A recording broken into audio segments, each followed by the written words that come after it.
नमस्कार। नवग्रह मंथन में आपका स्वागत है। मैं सुरेश कौशल इस कार्यक्रम में आपके साथ धर्म, पर्व, ज्योतिष, ग्रह, नक्षत्र इत्यादि विषयों पर बातचीत करता रहता हूँ।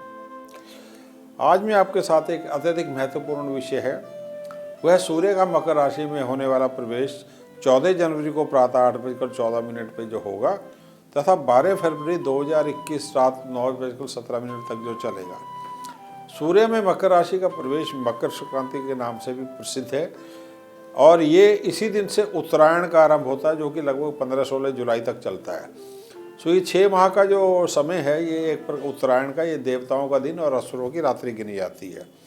अत्यधिक ऊर्जावान, सुख एवं समृद्धि का समय होता है।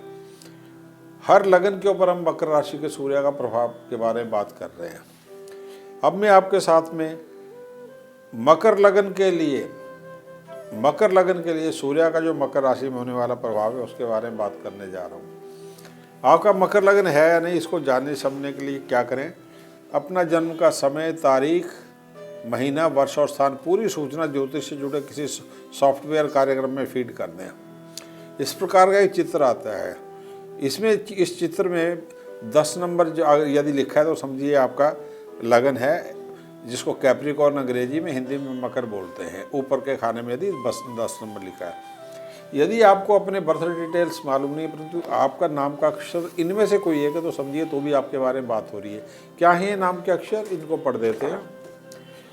भो, जा, जी, खी, खू, खे, खो, गा, गी, ये नाम के यदि अक्षर हैं।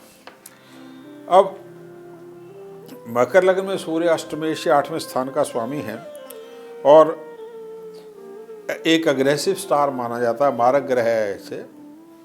तो मकर लगन में सूर्य जब लगन में ही प्रवेश कर रहा है मकर राशि में, तो क्या प्रभाव होंगे, पहले इसको समझने के लिए हमें यह भी जानना जरूरी है। मकर लगन में पहले से ही 3 ग्रह स्थित हैं। एक तो बुध हैं जो कि भाग्येश है, दूसरे द्वादश और बृहस्पति हैं। बृहस्पति अस्त रहेंगे 17 जनवरी से लेकर 14 फरवरी। दूसरे ग्रह लग्नेश हैं। लग्नेश जो हैं शनि और साथ में धन के भी स्वामी हैं, तो 8 जनवरी से 8 फरवरी तक अस्त हैं, परंतु हम बात कर रहे हैं 14 जनवरी से। तो 14 जनवरी से 8 फरवरी तक शनि का प्रभाव भी जो है अस्त ग्रह वाला रहेगा। और तीसरे जो ग्रह हैं वो हैं दशमेश, पंचमेश, योग कारक ग्रह शुक्र जो हैं वो 8 से लेके 12 फरवरी तक वो अस्त रहेंगे। तो 3 मुख्य ग्रहों का, लग्नेश का, योग कारक ग्रह शुक्र का और बृहस्पति का जो अस्त होना, जो शुभ ग्रह हैं, बहुत उत्तम स्थिति का निर्माण नहीं कर रहा है। तो शनि लग्नेश होने से फिर भी सूर्य की एक जो नकारात्मक जो प्रभाव है उसको कम करने का प्रयास करेगा। जीवन के कौन से क्षेत्रों में प्रभाव पड़ने जा रहा है, सबसे पहले क्योंकि अष्टमेश है सूर्य, स्वास्थ्य की बात करते हैं। जब भी शनि अस्त होंगे सूर्य से तो समझिए विटामिन डी की जो कमी है, बोन्स के ऊपर जिसका प्रभाव है उसके ऊपर असर आता है। आइस के ऊपर, दांतों के ऊपर और बैक के ऊपर, बैक की बोन्स के ऊपर यानी पीठ की हड्डियों के ऊपर, शरीर में सांवलापन होना, बालों का उड़ना, थोड़ा बालों का सफ़ेद होना, कभी कभार गला खराब होना, दांतों में कैविटीज़ होना और बुखार होना, पेट गड़बड़ होना, बुखार होना, बैक पेन होना। यदि आपकी आयु 50-60 वर्ष से ऊपर है और आप हृदय रोग के पेशेंट हैं तो हार्ट के ऊपर भी ध्यान रखना पड़ेगा। अब बात करें आपके कैरियर की, यानी आपका जो कार्य क्षेत्र है उसमें नौकरी या व्यापार क्या है आपके पास। यदि आपके पास नौकरी है तो ज़्यादा अच्छा है, बेशक इंडिया में या विदेश में। डिसिप्लिन अत्यधिक रखना होगा, झगड़ा जरा भी नहीं करना होगा, क्योंकि लगन में सूर्य शनि से नौकरी को थोड़ा सा भय रहता है, उच्च अधिकारियों द्वारा हानि हो जाती है, विशेषकर यदि प्राइवेट जॉब हो, सरकारी नौकरी हो या लोहे शनि के क्षेत्र से जुड़ा आपका कोई जॉब हो तो उसमें थोड़ा सा भय हो जाता है। बैंकिंग इत्यादि का, फाइनेंस का हो तो अनैतिकता का आरोप लग के नौकरी को थोड़ा भय होता है।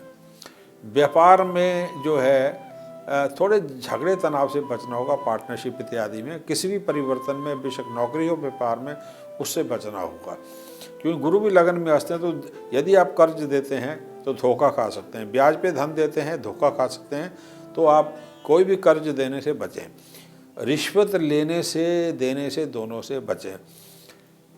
कर्ज देने से तो बचना है, यदि बहुत आवश्यक हो तो मिनिमम सा कर्ज आप अपने व्यापार इत्यादि के लिए, जैसे बैंक लिमिट लोग बनवा लेते हैं, सिर्फ वो कर सकते हैं, अधिक नहीं।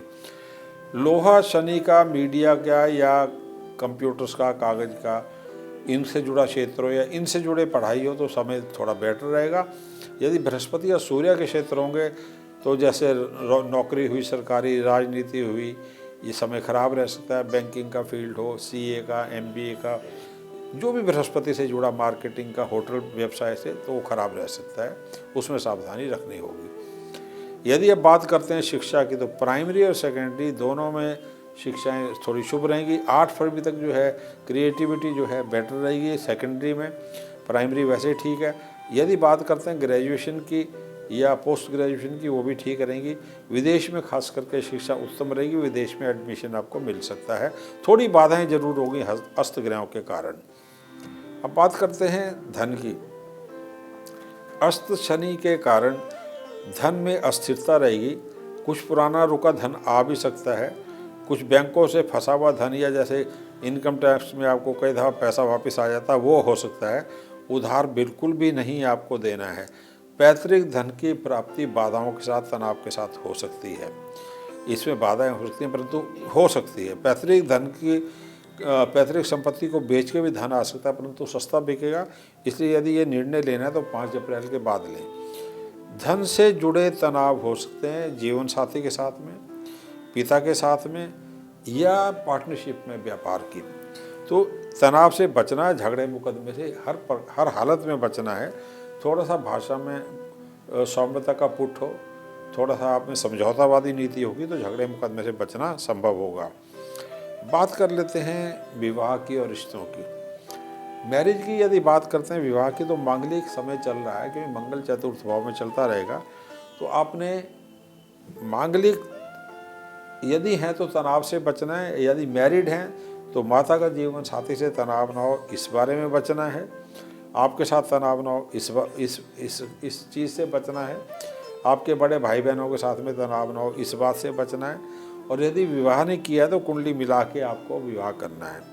परिवार और प्रेम संबंधों में बाधा का थोड़ा समय, लगन में शनि, सूर्य इत्यादि के कारण मांगलिक जातकों को ज़्यादा सावधानी रखनी है। एक्स्ट्रा मैरिटल से, क्योंकि मंगल जो है एक्स्ट्रा मैरिटल से भी जुड़ा हुआ है, उससे बहुत ध्यान रखना है, उससे बचना है। उपाय क्या करें? शनि और, क्योंकि सूर्य लगन में, तो मृत्युंजय सूर्य मंत्रों और शनि मंत्रों का जाप करना, गायत्री मंत्र का जाप करना। शनि मंत्र इस प्रकार हैं, जैसे ओम प्रां प्री प्रौसा शनै नमः, अथवा ओम शनिश्चराय नमः। सूर्य मंत्र ऐसे ओम ह्रां ह्रीं ह्रौं सा सूर्य नमः, अथवा ओम घृणी सूर्याय आदित्य ओम, ये मंत्र हैं। या मृत्युंजय मंत्र है ओम त्र्यंबकम यजमहे सुगंधिम पुष्टिवर्धनम उर्वारुक में बंदनान मृत्युमुक्षे मामृतात्। इन मंत्रों का जाप करें। बकरा या फिश, किसी भी प्रकार के मांसाहार से, तंबाकू से विशेष रूप से सावधान रहें, नहीं तो कैंसर इत्यादि की समस्याएं हो तो बढ़ जाती हैं। अब कुछ समय विशेष हैं, कुछ तारीखें हैं जिनके बारे में बात कर लेते हैं। जैसे 14 जनवरी है। 14 जनवरी को कोई भी तनाव जीवन साथी के साथ या व्यापारिक साझेदारी में ना करें। कोई भी महत्वपूर्ण निर्णय टाल दें।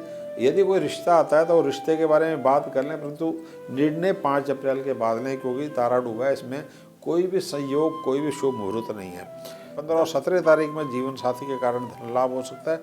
18 और 19 में आपका जीवन साथी से तनाव हो सकता है। यात्रा में थोड़ी सी सावधानी रखनी होगी, यात्रा से बचना होगा, ना करें तो अच्छा रहेगा।